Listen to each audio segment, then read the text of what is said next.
Alhamdulillah wa salatu wa salam ala rasulillah wa ala alihi wa sahbihi ajma'in. Frères et sœurs en islam, assalamu alaikum wa rahmatullahi wa barakatuh. Question numéro 1. NCA li content un garçon et garçon là li content li. Cette famille fini zoen pour cause comment pour procéder pour nikah. Mais c'est là gagne une phobie pour mariage et li pas trouve mariage dans ce ban but.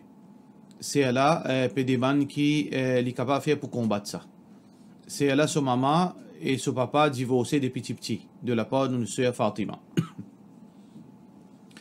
Alors, tout normalement, généralement, tout ban fille avant de te marier, je gagne un petit tracas, un petit frayeur. Pas qu'on qui peut arriver de mariage. Est-ce que mariage pour ici? Est-ce que pour un divorce? Est-ce que ça Michel là, il peut agir bien envers lui? C'est rien qui chose naturelle. Mais quand il vient une petite chose, comment on peut dire, il peut venir une phobie, il peut venir un problème, il peut dire un problème psychologique. Là, la fille a besoin de trouver un moyen, essayer de tirer ça dans lui, get un psychologue pour qu'il résout ce problème. Attention que quand mariage, il vient la veille mariage, il fait un problème, il commence malade, il commence à gagner dépression. Alors donc, moi, mon conseil certifié là, les besoins, elle fait un traitement, elle redonne un conseil avec un psychologue. Psychologue là, il est pour mieux placer, pour capable trouver une solution pour sa phobie. Est-ce qu'il y a vraiment une phobie ça? Ou bien il y a une question qui lui permet de sur la tête qui peut exister? Alors donc, ça, c'est une question qui peut appropriée, il y a un psychologue pour qui ce psychologue là trouve une solution pour lui. Là, il fait bismillah, il place sa confiance dans Allah, il fait bismillah, il marié. Et bien sûr, il suit toute bonne procédure et tout bon conseil qui Allah avec son Rasoul sallallahu alayhi wa sallam quand il est marié. Là, les restes, ils viennent une question islamique. Mais au problème, là, pour le moment, d'après cette question-là, c'est une question plutôt d'un problème psychologique. Et psychologie, il n'est pas dans nos domaines normalement. Plutôt un psychologue qui est capable de répondre à sa question. Question suivante. Concernant ces accueils, est-ce qu'il gagne droit dans le contexte de la France côté peine à option? Alors, dans l'islam, nous avons halal et haram. Il y a quelque chose qui Allah fin autorisé, et il y a quelque chose qui Allah fin défend. Mais parfois, dans l'islam aussi, il y a la loi qui est dans une situation de flexibilité. Flexibilité, par exemple, une madame n'a pas le droit de voyager sans, par exemple, sans être accompagnée depuis un mahram. C'est-à-dire, elle n'a pas le droit de voyager, par exemple, en avion, sortir Maurice, à l'Angleterre, à la France, etc. Excepté qu'il y ait un mahram avec lui. Mais dans certaines circonstances, quand là, il y a une urgence. Ou bien il y a une situation que nous pouvons choix. Là, dans l'islam, il y a une procédure, il y a une solution que dans ce moment-là, une restriction est enlevée. Ça, c'est une situation de flexibilité. Alors, quand il y a urgence. La même chose, concernant enterrement, dans nos principes, ce que l'islam fait montrer nous, c'est que du monde besoin de mettre dire directement l'eau la terre. Directement, il besoin de mettre l'eau la terre. Si elle est dans ce janaza, mettez directement l'eau la terre, elle est là, faire une procédure comme on tout connaît. Mais si dans le contexte, la France n'est pas autorisée. Alors donc, quand pas autorisé, obligé, mettez dans le cercueil et mettre ce cercueil-là dans le tombe-là, elle est là couvert. Si il n'a autre choix, l'islam n'a aucun problème avec ça. Parce que là, il vient dans une situation, quand là, il y a un Dieu où nous contrôle. Allah subhanahu wa ta'ala dit dans le Coran, وَمَا جَعَلَ عَلَيْكُمْ فِي الدِّينِ مِنْ حَرَجٍ. Allah n'a pas fait de mettre aucune contrainte dans la religion. Quand il y a une possibilité, Allah met flexibilité. Ad-dinu yusrun, Allah fait din facile. Allah subhanahu wa ta'ala dit fattaqullaha mastata'tum. Paix Allah dans la limite qui est capable. Ou peine à choix, aucun problème. Mais si il y a une alternative, ou pas un droit entier de sa façon-là. Ou pas un droit entier comme un non-musulman. Si il y a une alternative, ou bien prends-le. Mais si il n'y a aucune alternative, comme on finit dire, il n'y a aucun problème d'entier de sa façon-là. Question suivante. Concernant le transport locaux depuis un autre pays, prenons en considération que normalement, on enlève l'intestin du défunt, mais émettre certaines solutions chimiques pour empêcher dégradation. Alors, tout d'abord, nous avons un coup de concernant déplacement en défunt. Normalement, l'école malikite, nous avons l'opinion de l'ulama. C'est que nous pouvons trouver que tout le ulama ont montré que pas gain droit, sauf pour une raison valable. Mais seulement que chacun finit d'y aller de cette façon. Imam dans l'école malikite, les mazhab malik dit qu'il n'y a pas gain droit déplacer l'école qui finit mort pour aller à une autre place, excepté parce que veut dire pas gain droit parce que ça est capable porter atteinte à dignité de ça du monde là, capable se l'éco dégrader, capable bousculer l'école, etc. Mais si paix n'a aucune, si ça pas pour porter atteinte à dignité ça l'école là, et c'est l'école là, il pas pour dégrader pendant déplacement, etc. Alors il permissible pour une raison valable. Mazhab Hanbali aussi pareil, il n'est pas recommandé, il est dégoûtant, excepté pour une raison valable. Gain droit, veut dire transporter. L'école Hanafite aussi pareil, il dit qu'il est macro, il est dégoûtant pour transporter l'école au-dessus d'une distance de 2000. 2000. Ça veut dire, nous gain droit transporter l'école, depuis les côtés de mots, dans circonférence de 2000, mais au-dessus de ça, 2000 là, il est macro. Ça veut dire excepté pour une raison valable. Pareil comme ça même, Imam Shafi'i, il y a deux opinions, un qui dit que les dégoûtants, les macros, et un les haram.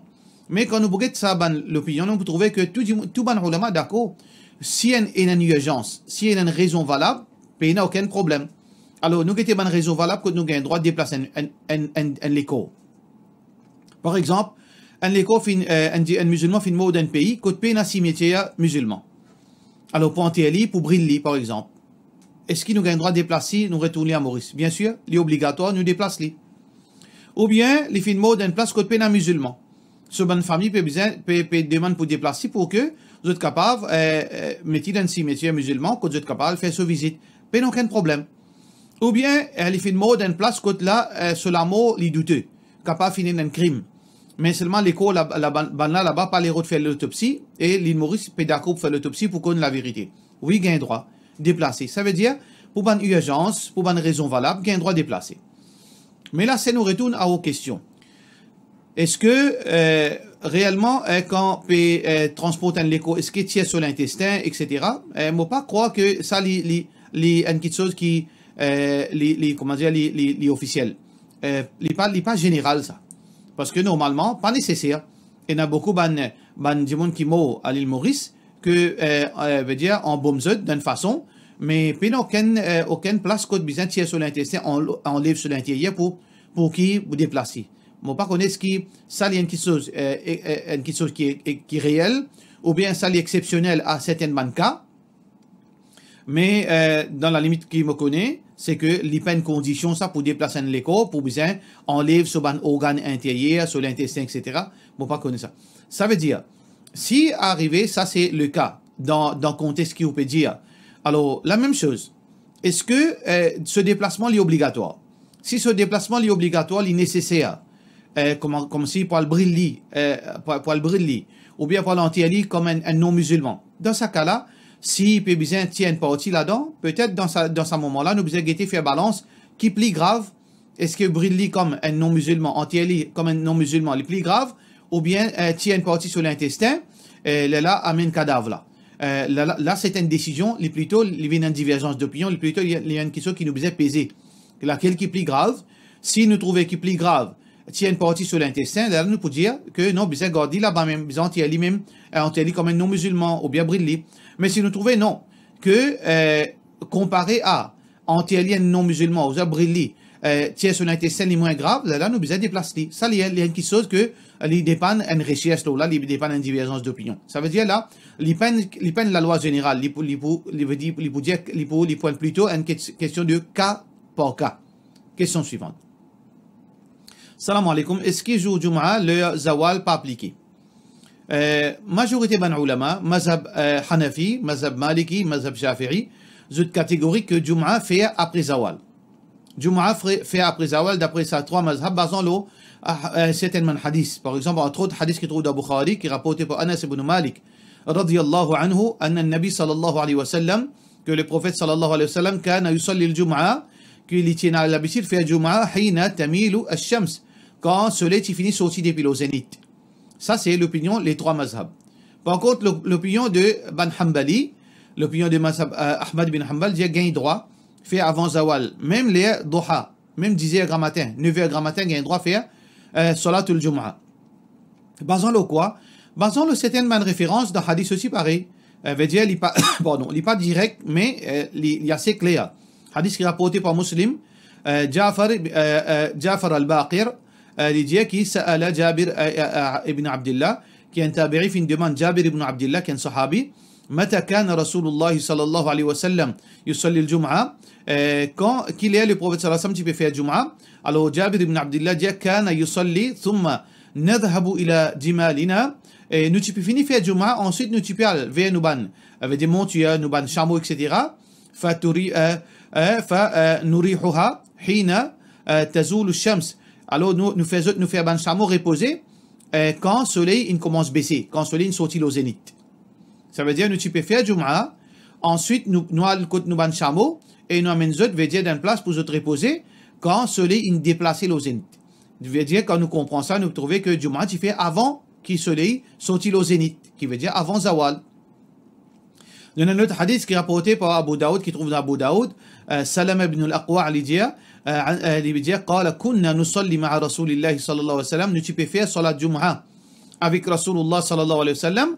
ثم ننصرف et ensuite nous tu peux sortir quand namaz fini. وليس للحيطان في et miraille pas encore ena l'ombrage. Ça veut dire nous connaissons quand le soleil vient au zénith, soleil pénal l'ombrage.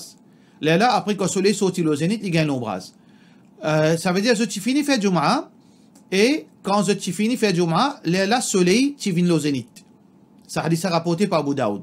Alors nous trouvons que une preuve que le prophète sallallahu alayhi wa sallam fait faire salat avant Jum'a. Mais qui nous besoin faire nous?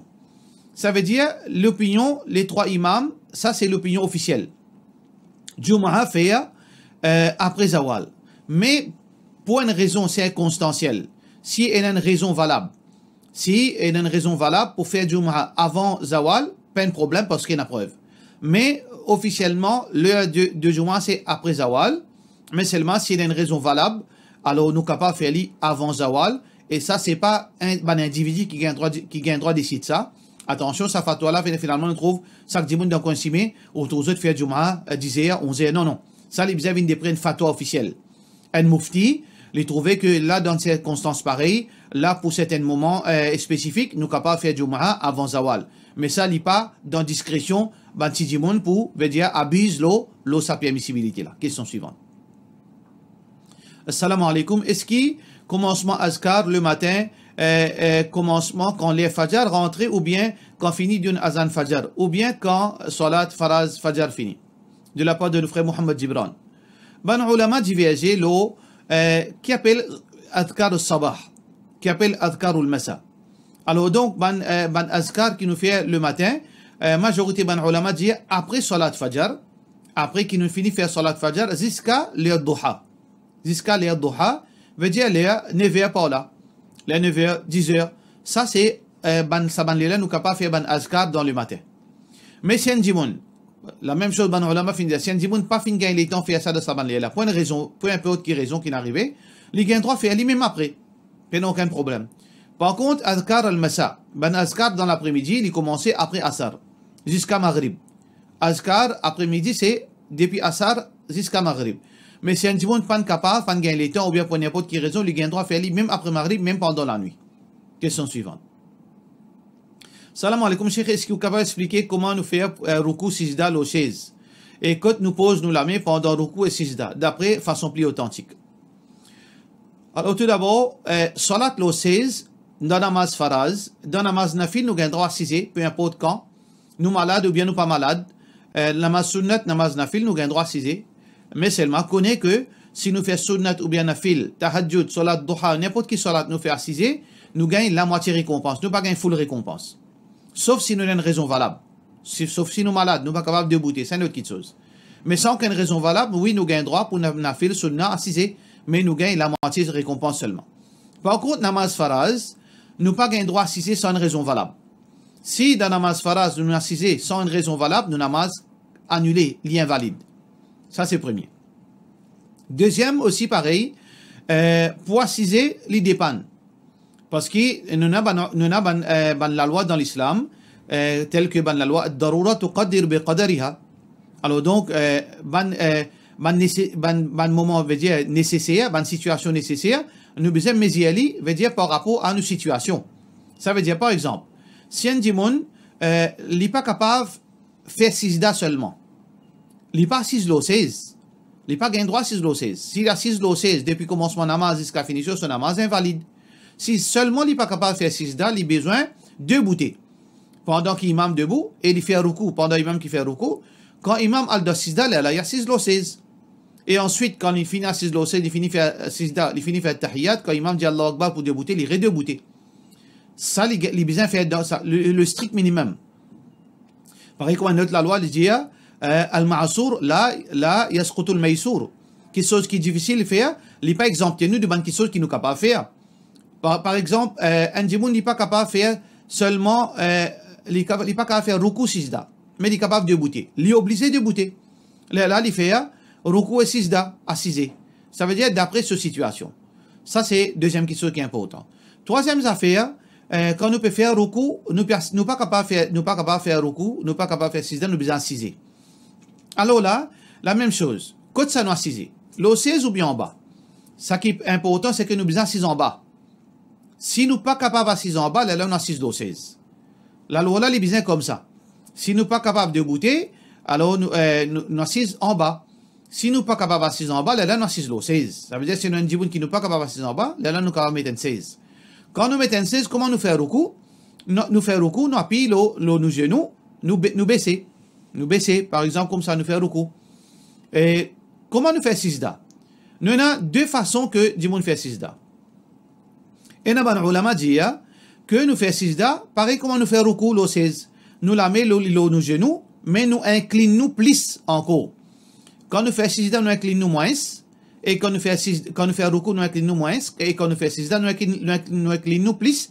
Nous la mettons toujours nos genoux. Pas aucune différence. Mais seulement différence c'est dans l'inclinaison, c'est que nous inclinons plus quand nous faisons ruku. Et nous dit pas de problème. Si nous posons, nous la mettons dans les airs quand nous faisons ruku, quand nous faisons 6 da. Nous faisons comme ça, nous baissons, nous faisons comme ça. Mais ça, qui est plus authentique entre les deux? Plus authentique entre les deux, c'est que nous posons, nous la mettons nos genoux, même quand nous dans 6 da. Nous pas mettons dans les airs. Qui fait? Parce que Rasulullah sallallahu alayhi wa sallam dit Umirtu, un hadith qui est rapporté par Abdullah bin Abbas radiyallahu anhu. Il dit que Rasulullah sallallahu alayhi wa sallam dit Umirtu, mofinga l'autre avec Allah, an asjuda ala sab'ati a'zum. Qui m'a besoin de faire 6 da, les 7 parties les corps. Les 7 les os. Ça veut dire 2 les pieds, 2 genoux, 2 plats la main et nos visages. 7 parties les corps. Mais quand nous posons, nous la main dans les airs. Ça veut dire 2 parties les corps, pas ne pose aucune place. Par contre, si nous pas capables de poser en bas, au moins nous posons quelque chose. Au moins nous dit la main fait une pose quelque part. Ça veut dire l'opinion plus authentique quand nous faisons 6 da. Alors donc nous posons, nous la main nos genoux. Mais différence entre ruku et 6 da, c'est une seule différence, c'est dans quantité inclinaison. Dans 6 da, nous inclinons plus beaucoup. Question suivante. Il y a un garçon 15 ans, il y a un malade génétique, ce cheveu vient blanc, est-ce qu'il a un droit de teindre ce cheveu noir? S'il fait ça sur Roussel Comté, à noter que ce garçon-là, son camarade, fait bullying, fait moquerie avec lui, de la part de nos frères Anas Ouzia. Concernant mettre colorant dans le cheveu, il n'y a aucun problème. Il n'y a aucun colorant qui peut casser nous, veut dire pour invalider nos roussels. Colorant, il n'est pas affecté nos roussels. Nous ne pouvons pas mettre colorant. Peu importe qui colorant, parce qu'il n'y a aucun colorant qui fait une grosse couche la coque nos cheveux. Il absorbe dans sa cheveux là, il n'y a aucun problème. Il est comme un teinture, il est comme un héna, il n'y a aucun problème. Mais la question, est-ce que nous avons droit, pour une raison valable, justifier peinture nos cheveux ou bien nous la barbe couleur noire? Non, haram. Quand nous pouvons causer noir, noir c'est noir. Nous avons couleur noire, nous avons marron noir, nous avons gris noir, nous avons noir, car Rasulullah sallallahu alayhi wa sallam fait cause noir, noir c'est noir. Nous connaissons que couleur limitée. Alors nous pouvons concernant noir, vrai noir. Hadith qui est rapporté par Muslim. Jabir ibn Abdullah radiyallahu anhu, il dit, Outi Abi Quhafa, un monsieur qui s'appelle Abu Quhafa, Walid Abi Bakr radiyallahu anhu. Alors donc, c'était papa de Abu Bakr radiyallahu anhuma, Yawm Fath Makkah. Alors donc, quand il y a la conquête de Makkah, wa ra'suhu kath'ama bayadan. Et c'est pareil, comment dire, ce cheveu, c'est comment dire, coton, couleur blanc sur la tête. Faqala Rasulullah sallallahu alayhi wa sallam, le prophète sallallahu alayhi wa sallam dit, ghayru hadha, sans couleur de sa cheveux, wajtanibu sawad, mais seulement évite abstenir avec couleur noire. Ça veut dire le prophète sallallahu alayhi wa sallam pisse ten cheveux ou bien la barbe couleur noire. Dans l'autre hadith, Rasulullah sallallahu alayhi wa sallam dit sayakunu qawmun yakhdabuna fi akhir az-zaman pour ina bandimoun à la fin des temps qui se pour ten cheveux bis sawad couleur noire ka hawas al-hamam pareil comment on veut dire plume ban pigeon. La yarihuna ra'ihat al-jannah je pas pour sentir parfum de paradis. Ce hadith est rapporté par Abu Daoud. Alors donc, pas aucun doute que couleur noire, li haram, peu importe, point de monsieur, point de madame, peu importe pour qui raison. Alors, moi, pas trouve aucun problème pour sa garçon-là, li capable, ten cheveux couleur marron foncé, marron noir. Aussi longtemps qu'il est là, dans le soleil, il y a un reflet qui veut dire différencier depuis couleur noire, pas aucun problème. Ça veut dire, il est ni marron foncé ou bien marron noir, mais il n'a pas gagné droit de tenir couleur noire. Question suivante. Moi lève dormi 2 heures du matin et moi fait zikar sans la ilaha illallah et ensuite moi lis aussi sans subhanallah, moi lis aussi sans daroud, moi lis aussi sans astaghfirullah et ensuite moi fait 12 rakat nafil tahajjud 2 par day, ensuite moi fait 3 witar et ensuite moi lis 10 minutes Coran et moi lis aussi 99 noms Allah. Et jusqu'à qui m'a fait Fajr. Après Fajr, 10 minutes, 20 minutes, m'a fait Zikar avant moi al dormi. Et ensuite, quand m'a levé, après soleil levé, m'a fait des rakat Duha. Et après, m'a refait Savan Askad là, pareil comme m'a fait dire. Je vais dire, Zohar aussi m'a fait pareil. Maghrib aussi m'a fait pareil. Asar aussi, Maghrib aussi m'a fait pareil. Qui fait mon raconte tout ça, non pas pour, veut dire, pour gagner grandeur, mais seulement pour dire est-ce que mon envie connaît ce qui ça qui m'a fait là il y a une bida ou bien non. Et mon reconnaissant veut dire qui ou répondre à cette question là, moi dis monde qui m'a 71 ans et moi de Mauricien mais seulement moi habite en Angleterre pendant 50 ans en Angleterre. Tout d'abord nous disons frères en islam qui Allah subhanahu wa ta'ala récompense pour bonne intention, qui Allah subhanahu wa ta'ala continue de nous courage pour faire bonne action, qui Allah subhanahu wa ta'ala garde avec iman de nous sincérité et qu'Allah subhanahu wa ta'ala fait au mot avec iman et de nous séparer sa même faveur. Mais seulement, frère en islam comprend bien, c'est que devant Allah, c'est pas quantité qui est plus important. Devant Allah subhanahu wa ta'ala, c'est est-ce que nous pouvons faire d'après ce prophète ou bien non. Ça, Allah plus important pour Allah, c'est ça. Allah il envoie Muhammad Rasulullah sallallahu alayhi wa sallam comme le modèle. Allah fait nous suivre lui. لَقَدْ كَانَ لَكُمْ فِي رَسُولِ اللَّهِ أُسْوَةٌ حَسَنَةٌ. Certainement dans le messager d'Allah, il y a un bon exemple.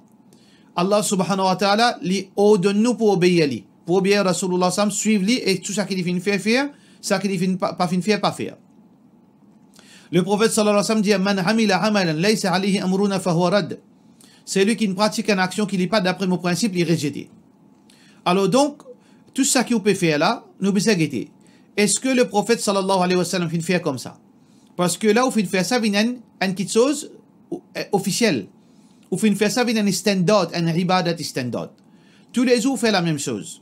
Et tous les salats, il fait la même chose. Ça veut dire qu'il fait un nouveau strictier ibadat. Nous prenons droit, même moi, nous prenons droit strictier ibadat pour nous-mêmes. C'est lui qui strictier un ibadat, une façon de faire. Le nombre, la façon, quantité, tout ça là, lui seulement appartenir à Allah et son Rasul sallallahu alayhi wa sallam.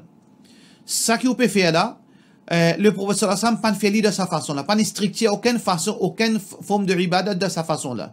Lié 100, lié le 100, lié le 100. Ensuite faire 12 rakat, ensuite faire tel ibadat encore. On fait les strictier de sa façon là, ça appelle ça un bid'a. Ça appelle ça un bid'a, c'est une innovation. Ou pas pour gagner aucune récompense auprès d'Allah parce que tout ça qu'ils efforts qu'ils font là, il est rejeté par Allah subhanahu wa ta'ala. Parce que Allah, pour lui plus important, ce Rasul sallallahu alayhi wa sallam qui nous. Suivre ce Rasul plus important qui nous ibadat. Alors donc, nous devons comprendre ça bien. Nous pas gagner droit, veut dire, passe pas sans l'enseignement Rasulullah sallallahu alayhi wa sallam. Ça qui moi dit pour conseiller aux frères en islam, ça qui vous fait, ou pas mettre limite. Ou gagner droit pendant la nuit. Ou faire dhikrullah, ou faire tasbih, ou faire istighfar, ou lire Coran, ou faire salat, ou gagner droit. mais seulement pas faire d'une façon structurée comme on finit dire. Aujourd'hui, on demande Allah pardon. On fait un peu dhikrullah. On lit un peu Coran. On fait un peu tahajjud. Lendemain, on fait seulement tahajjud. Après, on demande pardon. Après demain, on va daroud, le Rasulullah sallallahu alayhi wa sallam. Après, on fait salat. Quand on va y aller comme ça, ça veut dire on ne peut pas structurer une ibadat. Là, dans sa façon-là, oui. La même chose. Il arrive Asar. Parfois, avant Asar, on lit un peu Coran. Mais l'autre coup, ou pas mettre ça les spécifique. Ou y aller après. Ou envie faire un peu askar avant salat Asar, ou faire ali. Ou envie parfois après salat Asar, ou faire ali. Ou envie faire un peu daroud. Parfois, on fait avant Asar, avant Maghrib, avant Isha, parfois on fait après. Ce qui est important, c'est que ou pas invente une forme, une structure. Là, il n'est pas pour une bida.